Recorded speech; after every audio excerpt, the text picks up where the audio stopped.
Hello and welcome back to Mirror Interpretation Todorova. Welcome back to my YouTube channel. Thank you guys for being here. My name is Joanna. I'm an interpreter and a polyglot, and it's been some time that I wanted to record this video. The video will be dedicated to BTG, Bridging the Gap, and all you need to know before you do the test. Bridging the gap, in my opinion, let me see where is my certification. It's here, it's behind my computer. Uh, Probably is a good time I show it to you.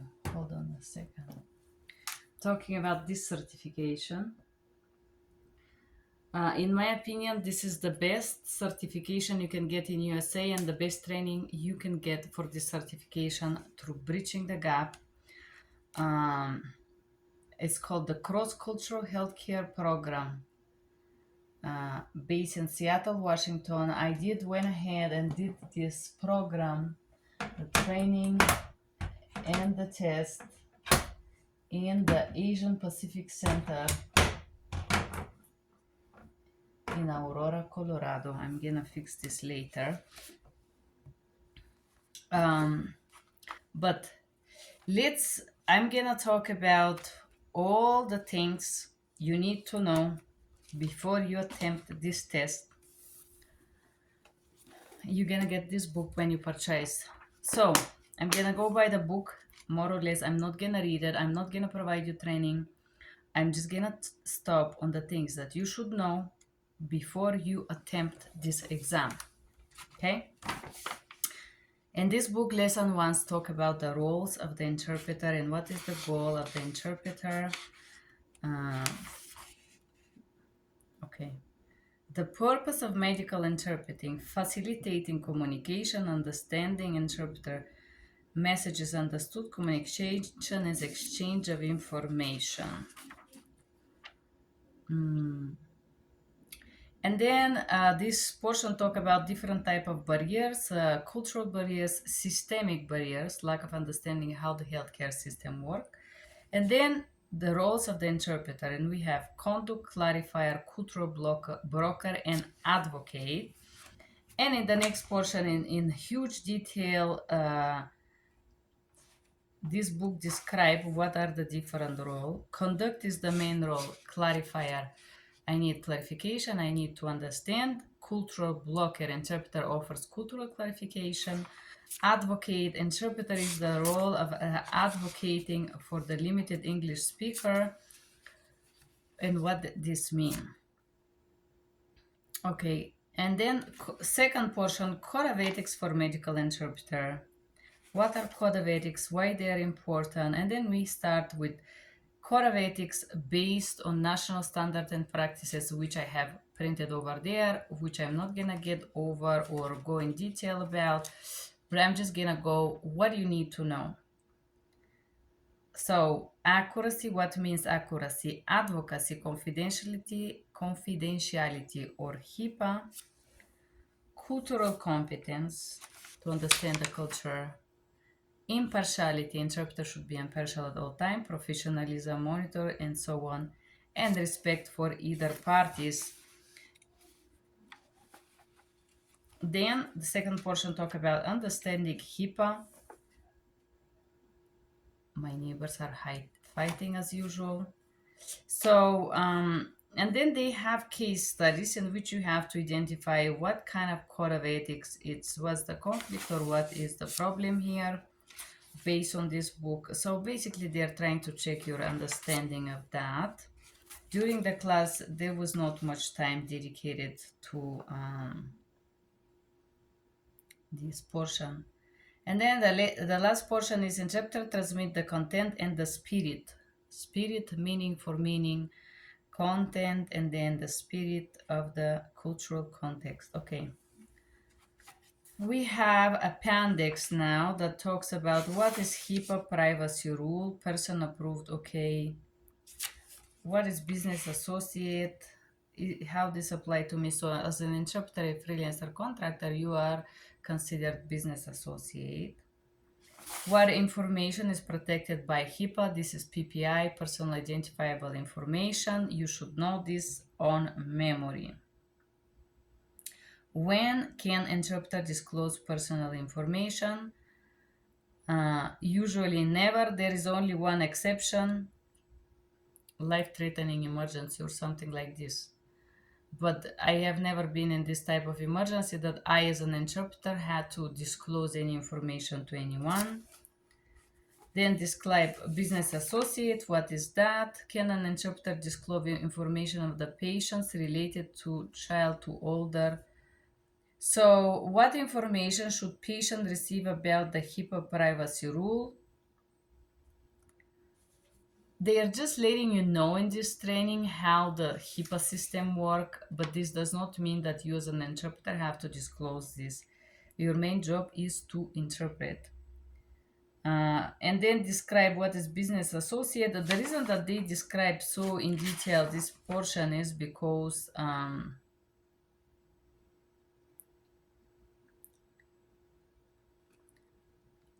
you have to know the rules and follow them basically. And when it says, can interpreter disclose to patient child older abuse treatment violence to him herself? So there is rules when you can disclose, but you cannot disclose to whoever you want information. You should know that you can disclose information about child or elderly abuse.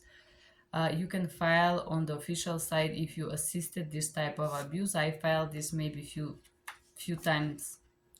When I say few, I mean less than 3 in 10 years. So rarely, and I don't disclose usually. I just disclose if I witness abuse or neglect. This is the only two situations that I disclose information in my life. Usually, as an interpreter, I have never had to do this. After interpreters are asked to call patients to provide information about appointment, is this HIPAA violation to leave a message on answering machine with a family member? So it's asked if it's violation of the privacy rule. So if you interpret together with a doctor is not violation of the privacy rule, no. But if by yourself you call a patient and you leave them a voice message with nobody on the line, just you alone, this is no longer interpreting services. It's a complicated case. Okay, let's proceed further. What monitoring, interpreting? Okay.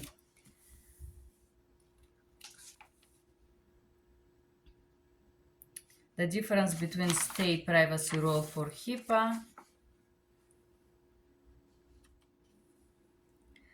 Are the healthcare interpreter mandatory reporters?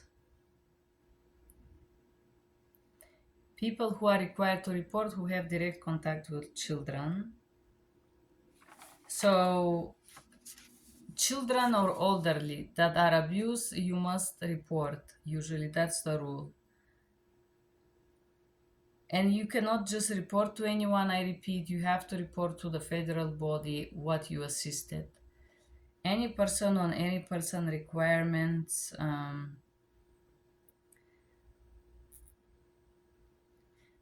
So there are 3 out of 10 states we examined require any person on every person to report suspected cases of child abuse.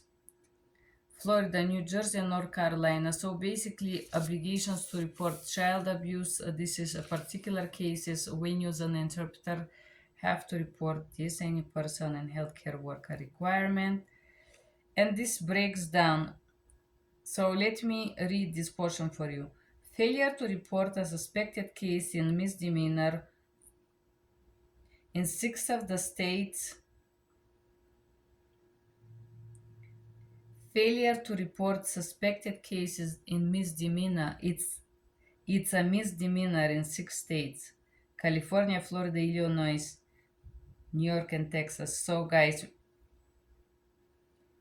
it's a misdemeanor if you witness a child abuse or something like this and you do not report. And this book breaks it wonderfully.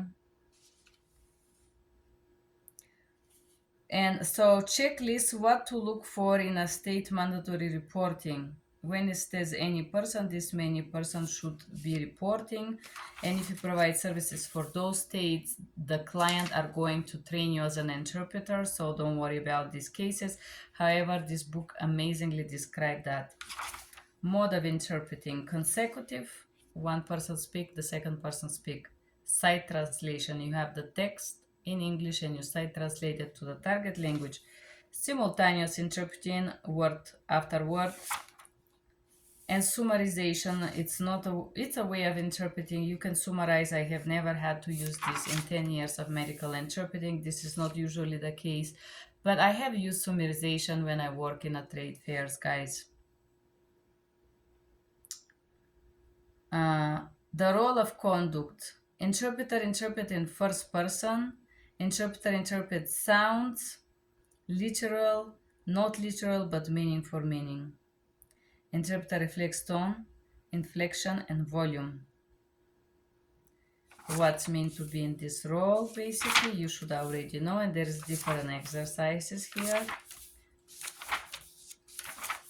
Wonderful, I'm skipping those. Okay, clarifying, how to clarify. The goal is to bring clarity. So rarely clarifying, usually you need repetitions, that's my experience. When it's necessary, how to intervene in third person, and there is exercises. This is the interpreter speaking. Okay. Interpreting words and phrases that have no linguistic equivalences, or sometimes they may have, but you don't know them because extremely rare expressions. And here the rule is: the strategy is to ask to provider to explain the words in context, or the limited speaker to say what they mean by expressing that. Okay. Interpreting idioms, you have to interpret the meaning of idiom. You cannot just say the words. For example, in Italian, this one is hard to call. How to interpret this means this decision is difficult or hard to take. Skill development, different exercises. We're proceeding downwards in base of clarifying. Flow of the session, managing the flow. Pre-session, how to introduce. Pre-session additional: every time a new English speaker is added on the line or enter in the room, you have to reintroduce in English or in the target language. It's another person enter the room, but usually it's doctors that enter. What not to cover in post-session, in pre-session, obviously. Okay, where to position yourself. Usually the main rule is direct contact patient-provider. Interpreter is usually behind the patient. If the patient is in the machine or laying down, the interpreter will be closer to the head of the patient on one of the sides of the machine or the bed. Interpreter watch down, patient, provider watch each other. Okay, developing of memory. Short memory, long-term memory. This is very interesting. Very beautiful, very useful. I did love doing this training. I will tell you, it's the best thing out there. Okay, site translations. Site translation is the oral rendition of a written text in one language to another. There is a document, so you cannot write, and you can know types of documents to be site translated. Vital documents that provide general information about information like HIPAA. Legal documents should be professionally translated. Vital documents should be professionally translated. So usually you site translate some questionnaires, basically, and maybe registration forms. Let's proceed. This talk about cultural and impact on interpreting. What is culture? Culture is a very important belief that a patient have, an assumption which determine how we interact with others in the world. What is active culture and cultural clarification? So, in theory, cultural clarification is a big thing because here in America we want to act like we are culturally developed, which we are not. I will tell you, then there is a lesson 10 talking about what is cultural bumps, competence, and relative and whatnot, generalization, stereotype. What is the cultural, we see, biomedicine? Understanding the Western biomedical culture may influence provider solving strategies. So this we talk about home remedies or some spice remedies and whatnot. Um, this very beautiful all in theory, and you can read all about what is culture and how to be a cultural clarifier because it should be time to talk about this. Let me see what's the next. Okay, different pain here, skill development. Okay, cultural broker role. The interpreter is to alert for potential cultural barrier for understanding. The interpreter briefly tells the provider or patient the appropriate information. And then cultural clarification in books, it's amazing. It seems like we all care about culture, but I will tell you, I have quite a lot of sessions. When I offer the cultural clarifications, I listen, shut up, interpreter, nobody asks you, just do your job. So we do not care about culture, but we talk a lot in these trainings, in all of them. CCHI, BTG, we say how is this important. Uh, I have not made anyone ask me about culture in America. They don't care here, but we still follow this book. There is quite a lot about how to do it. Interpreter offer cultural clarification, and very often, if you see person who doesn't care to know about it, you just skip with interpreting. Um, Here, talk a little bit about health insurance and how health insurance works. Okay, the role of advocate. Advocacy is supporting or acting in favor of a person or idea. Well, usually I advocated maybe 3 times in my life, and one of them I received a complaint because the company wanted to force somebody to sign a document which would bring them to pay triple what they agreed to pay. So basically, when you can advocate, usually, support of advocate is based on compassion and empathy for the patient, feeling that helping the person would be the right things to do, wanting to ensure the patient receive best possible treatment, having concern for person's welfare or well-being. And usually, if you do that, advocacy is a very moral thing to do because legally you're just an interpreter, not an advocate. When I use this role, I use it, I'm telling you, 3 times in 10 years. Effective advocacy. And says avoid blaming, raising the voice, threat, sarcasm, or controlling. I would use this is the interpreter advocating for the customer, not Russian speaking. I use it, I will tell you guys, I think I use it 2 times in 10 years. Rarely, and also most of the times in the test, there would be weird questions about that. Okay, professional conduct and self care. Professional with the limits, self care, very beautiful portion here. Stress factors, traumas. This is just talking, telephonic and video remote interpreting. Introduction, how it works. Absolutely the same rule. Concerns. The challenges with telephonic, of course, are the fact that the persons do not see you. Resources for professional growth. I advise you this training because it provides you a lot of information if you want to get certified. MEA and NBCM, a National Council of Interpreting in Healthcare. CCHI, you can find the information in this book. NBCMI, And then different states have different certifications if you want to do this.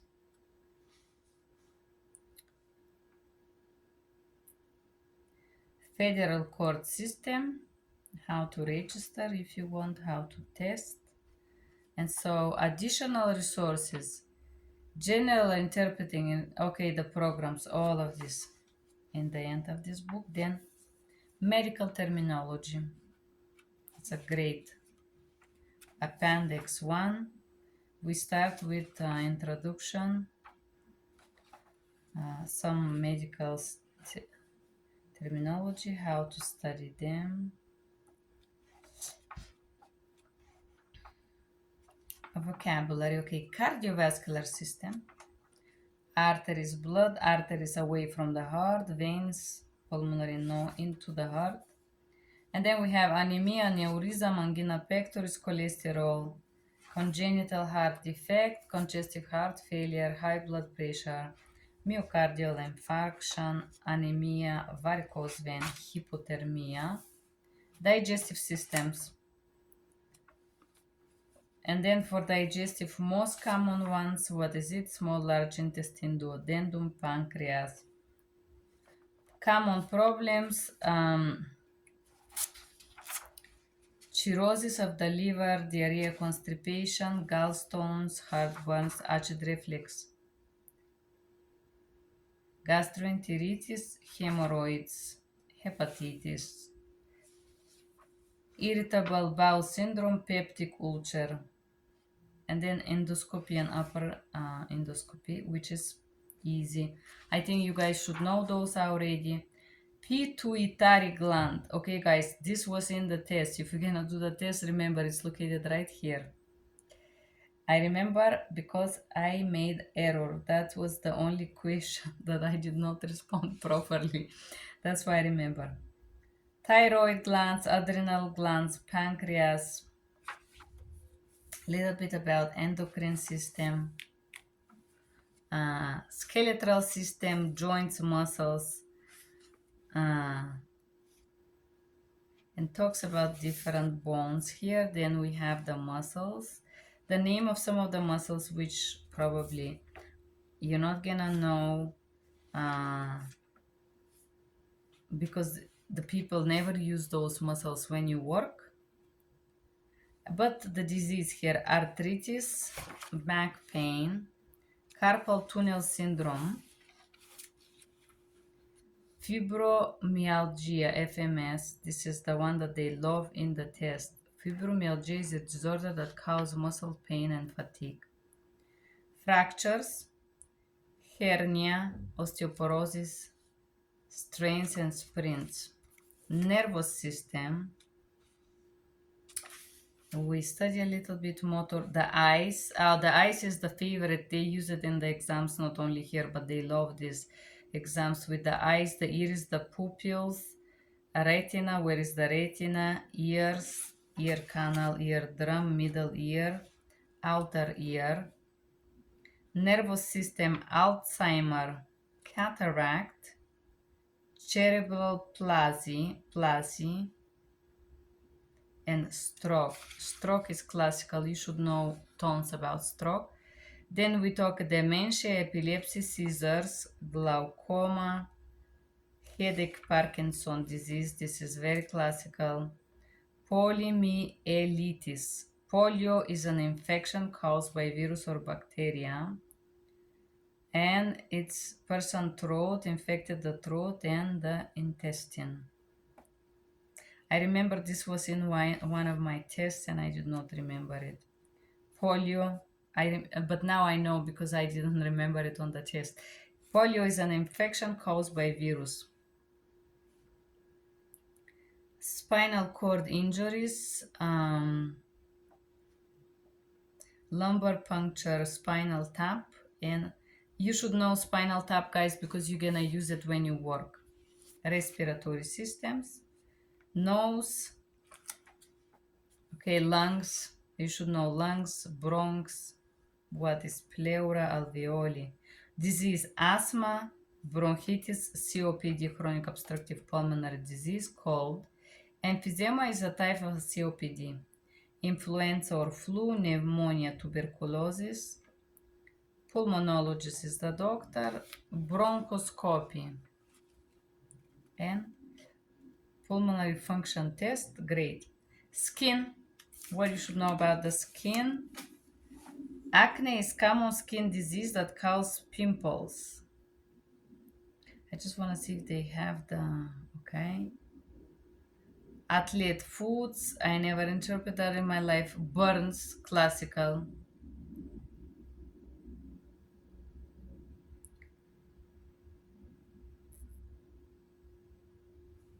Okay, calluses. Beautiful, you never use it because the people doesn't go to the doctor. Eczema. Cold sores, herpes, shingles. Okay, shingles you should know like with the closed eyes because it's in every single test. Some viruses, shingles is disease caused by varicella zoster virus and some viruses called chickenpox. If you have chickenpox, the virus is in your body but is not active and there is a shingles vaccine. Should know this one. Skin cancer and sunburn, warts, growth on the skin. Specialist dermatologist, we do biopsies on the skin. Urinary system. Kidney, bladder, ureters and uretra. Ureter 1, uretra 2. You should know the difference between these two. So we have uretra, it's one where the sorry guys, I always mix dough and I probably mix them in some of the tests. So uretra, it's the canal that urine go out. Ureter, it's one on each kidney. Ureter, get out of the kidney and transport the urine. I remember this was in the exam. And then we have cystitis, kidney failure, kidney stone, prostate disease, UTI, urinary tract infection, urologist specialist in UTI, nephrologist, kidney specialist,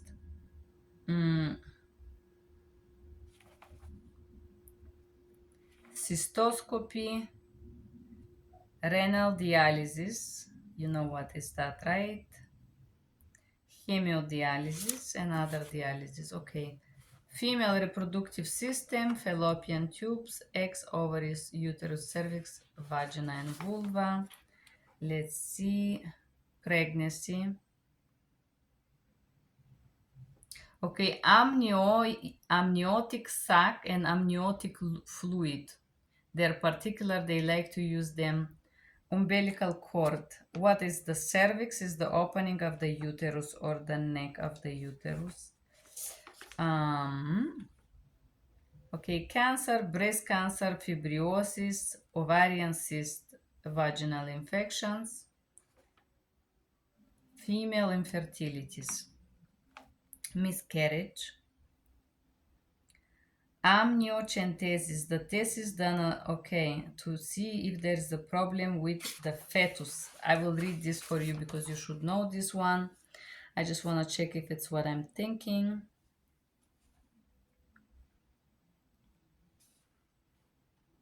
It doesn't say much. So amniocentesis is it's a test of the amniotic fluid. Usually it doesn't say a sample of the amniotic fluid is taken and tested. The amniotic fluid is the fluid around the baby when the woman is pregnant and is testing for different disease. C-section, you should know what is that. Dilation and DNC. Okay. Hysterectomy. Hysterectomy, removal part of the female organs, reproductive, you should know that. Mammogram is test of the breast, pap smear, cancer of the uterus test, STDs, sexually transmitted disease, you should know that. Male reproductive system, prostate gland, penis, testicles, scrotum, seminal vessels, and then the ureters and urethra. Ureters, one in each kidney. Urethra is just one That is the canal where the urine come from. Erectile dysfunction, male infertility, cancer of the testicles, sexually transmitted disease. Once again, we have specialist urologist. Vasectomy is cutting the tube so a male can have children, and we have semen analysis analyzing if the person is enabled to have children. Okay, guys, we pass more or less all of this. Let me see, I have a notes here. I'm gonna repass those. So the medical terminology, I'm not gonna pass for you.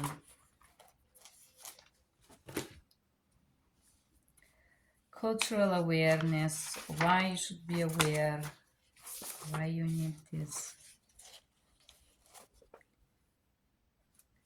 Different barriers in communication. We have linguistic, register, systematic, cultural barriers. Question, conduct. Conduct is the main role of the interpreting. Remember, meaning for meaning. Clarifier, clarifying something, it's more clear and understandable. And help with barrier call register. Cultural broker with cultural barriers. Advocate, speak on behalf of the patient for avoiding of malfare. Purpose of medical interpreting, facilitation, understanding, communicate, and facilitation, understanding and communication between two people that speak different languages. Facilitate, make something easier, interpret from one language to another. Source language, target language. A linguistic barrier, it's a differences in spoken languages. Conduct, the role refer what is said. You should know the main role of interpreter. Clarifier, cultural blocker, advocate. When you do that, there is a pyramid.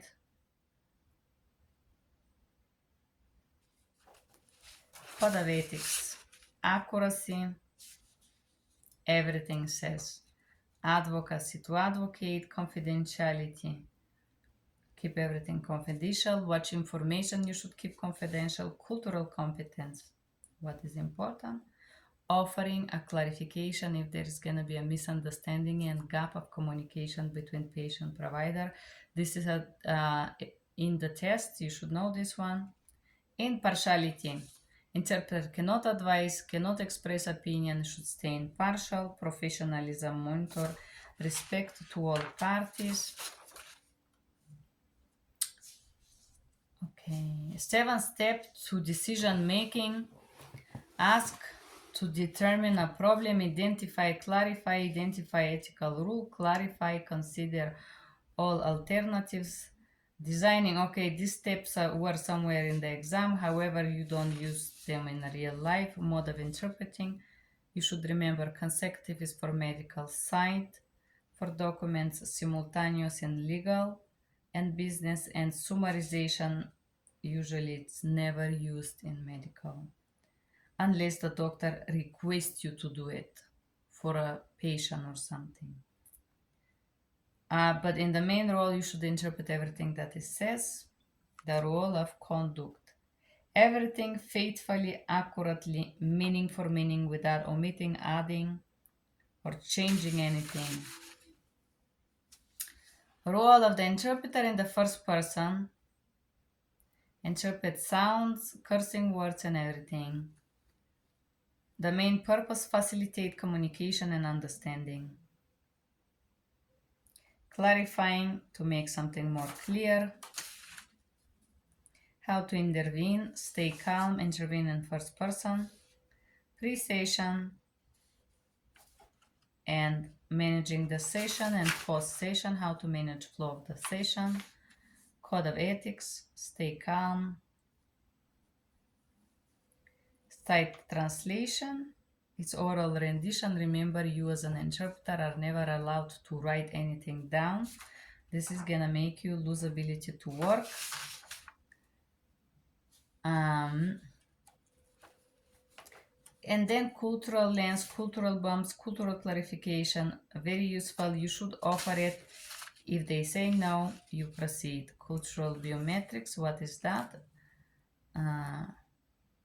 This means to come together when you work.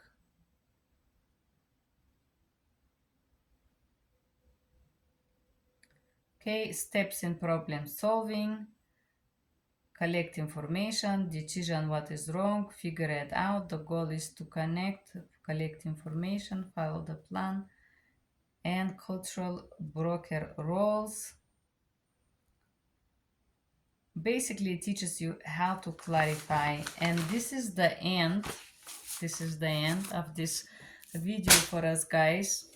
I am gonna give this book to someone who is here in Denver, probably.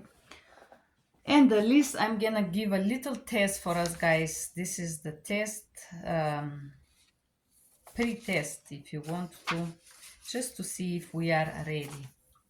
Okay, let's do it together. I'm gonna give you the answers too. Which of the following are appropriate roles for medical interpreter?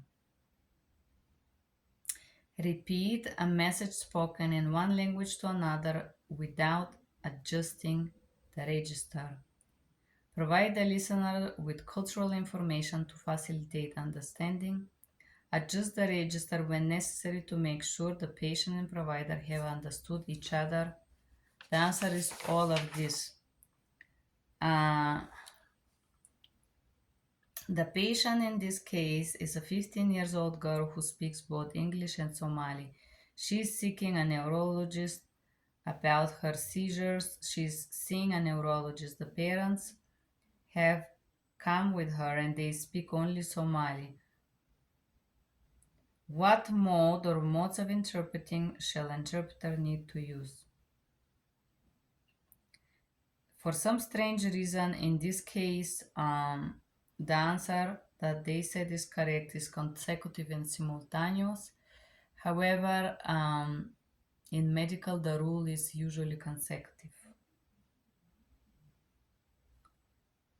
So, and to have a clear idea when you work, you ask the doctor. That's how you decide. The diabetes educator is explaining to the patient how to use glucometer.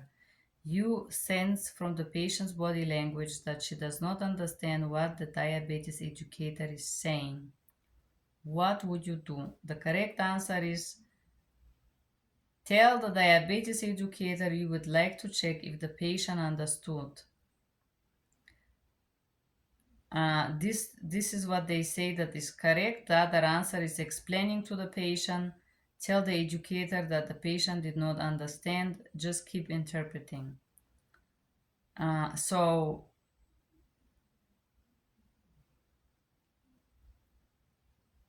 you cannot tell the diabetes educator to do something because you're gonna be considered rude and receive complaint at work.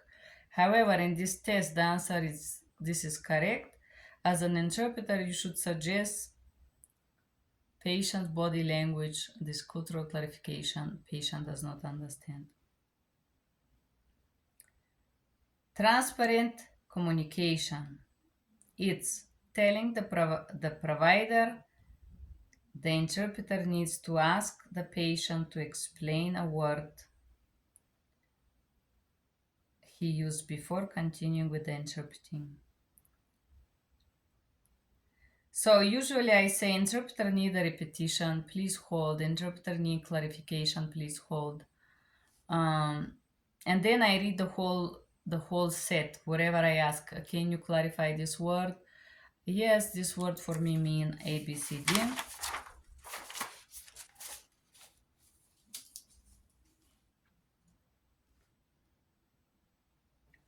When is it appropriate for interpreter to intervene in session?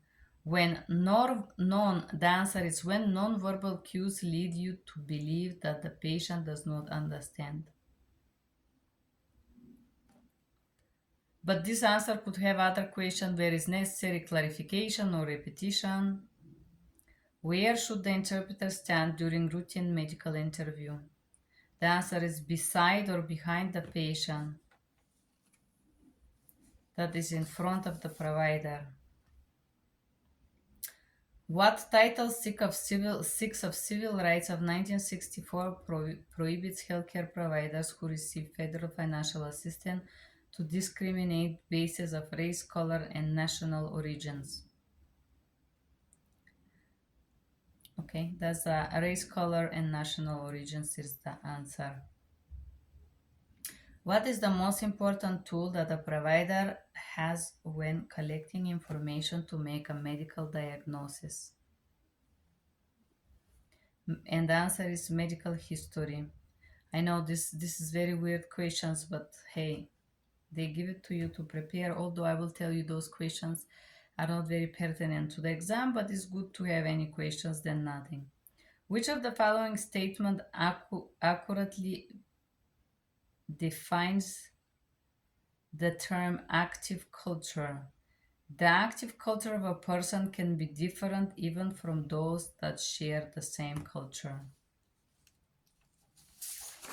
This is correct here. A patient you are interpreting for tells the doctor about traditional he or she is seeing. What you should do? Interpret everything. Of course, interpret everything. Under which of the following circumstances would it be appropriate to advocate for a patient? The patient is 1-year-old baby with severe diarrhea, vomiting, fever, has been waiting in the emergency room for 1 hour. The mother is not sure whether she should complain or not.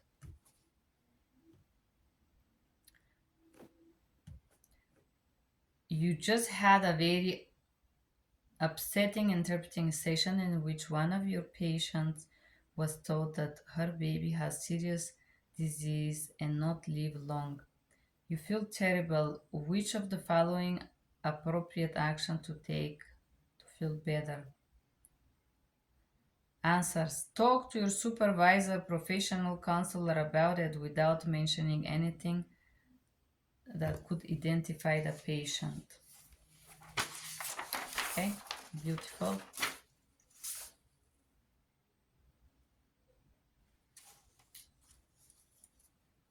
What are gallstones? Gallstones are chemical deposits in the body that form in a sac that stores the bile. Gallbladder, it's where they form, and stones is the stones. When conducting a pap smear test, a sample of a cell is taken from the cervix and examined to identify changes that could indicate cancer. So just pap smear is the cervix and is usually a tissue. Which of the following is the automatical name for the smooth, thin lining that holds each lung, that is around each lung should be properly? The answer is pleura. Which of the following is anatomical name for the part of the body that makes digestive juices and two hormones called it insulin and glucagon? Pancreas.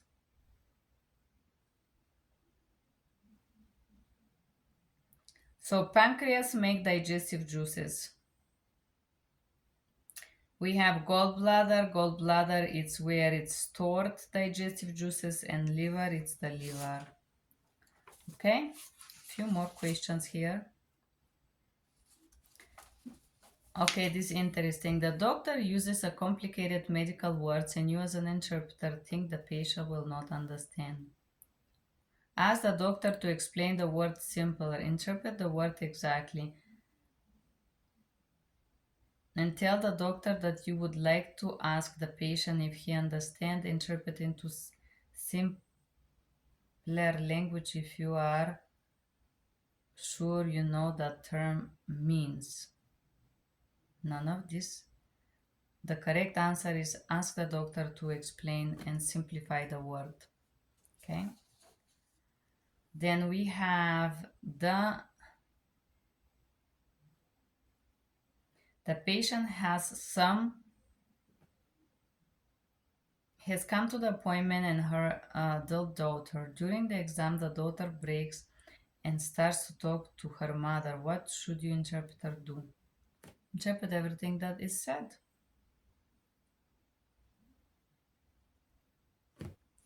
Okay.